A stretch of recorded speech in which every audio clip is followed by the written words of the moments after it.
Buenos días a todos y bienvenidos a este nuevo episodio de La Voz del Mercado en el día de hoy, lunes 12 de enero.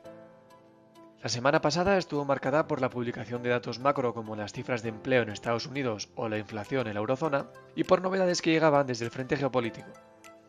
Empezando por Europa, el miércoles conocíamos los datos provisionales de IPC para la eurozona y por un lado vimos como el dato de IPC general cumplía con las expectativas, reduciéndose en una décima hasta el 2%, y por otro lado, como la inflación subyacente se reducía una décima más de lo esperado hasta el 2,3%.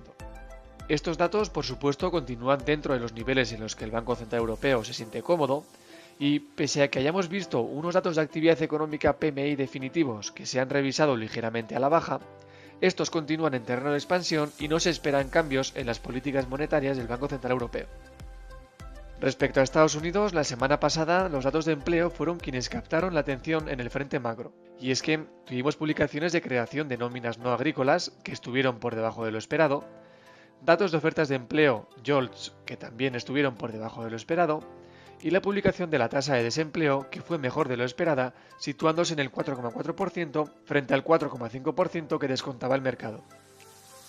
De esta forma, estas publicaciones de empleo con tono mixto no hicieron más que cerrar las puertas por ahora a una posible bajada de tipos en el mes de enero, aunque todavía se esperan dos bajadas en 2026. Por último, en el frente geopolítico, pese a que la semana pasada vimos cómo Estados Unidos intervenía en Venezuela con la captura de Maduro, esto no llegó a tener demasiado impacto en los mercados que, por el momento, siguen sin reaccionar más allá de sectores concretos. Y así, en este contexto en el que el mercado se quedaba al margen de sobresaltos, los índices gozaron de una nueva semana al alza, con el S&P 500 avanzando un 1,57%, mientras que el Nasdaq lo hacía en un 2,22%, y en Europa el Eurostoxx avanzaba en un 2,51%, mientras que el IBEX lo hacía en un 0,90%. En renta fija vimos como Europa se mantenía estable en términos semanales, con el Bund alemán a 2 años retrocediendo en 2 puntos básicos hasta el 2,11%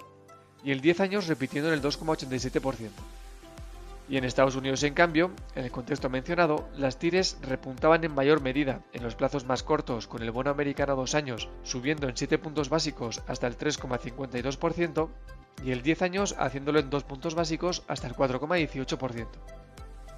En resumen, ha sido una semana en la que los datos macroeconómicos publicados permitían el buen avance de los índices y en la que las incertidumbres geopolíticas como la de Estados Unidos y Venezuela han estado al margen de la evolución de fondo del mercado. Para esta próxima semana tendremos datos macro como los de inflación en Estados Unidos, en un contexto en el que estaremos pendientes de actualizaciones en geopolítica, con frentes como el de Groenlandia generando cada vez mayor incertidumbre. Y esto ha sido todo por hoy en este podcast elaborado por GES Cooperativo. Nos vemos la semana que viene.